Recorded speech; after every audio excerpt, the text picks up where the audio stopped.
અંકલેશ્વરની રાજપીપળા ચોકડી નજીક ક્રેનની અડફેટે 2 વર્ષની બાળકીનું કમકમાટી ભર્યું મોત નીપજ્યું. ઘટના બાદ ચાલક ક્રેન મૂકી ફરાર થઈ ગયો હતો.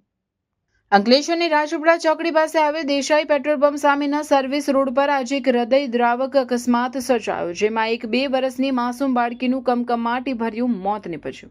ઘટનાની વિગત મુજબ દેસાઈ પેટ્રોલ પંપ નજીક સર્વિસ રોડની બાજુમાં ઝૂંપડામાં રહી મજૂરી કામ કરતા અનિલભાઈ ભુરિયાને 2 વર્ષની દીકરી સલોમી રસ્તો ઓળંગી રહી હતી. તે દરમિયાન રાજપીપળા ચોકડી તરફથી પૂરપાટ ઝડપે ધસી આવેલા એક હાઇડ્રા ક્રેનના ચાલકે માસૂમ બાળકીને અડફેટે લીધી હતી. આ ગમખ્વાર અકસ્માતમાં સલોમીને ગંભીર ઇજાઓ પહોંચતા તેને તાત્કાલિક સારવાર અર્થે જયાબેન મોદી હોસ્પિટલ ખાતે ખસેડવામાં આવી, પરંતુ હોસ્પિટલ પહોંચતા પહેલા જ માસૂમ બાળકીએ દમ તોડી દેતા ફરજ પરના તબીબોએ તેને મૃત જાહેર કરી હતી. બીજી તરફ અકસ્માત સર્જ્યા બાદ પકડાઈ જવાની બીકે હાઇડ્રા ક્રેનનો ચાલક પોતાનું વાહન ઘટના સ્થળે જ મૂકીને ફરાર થઈ ગયો હતો.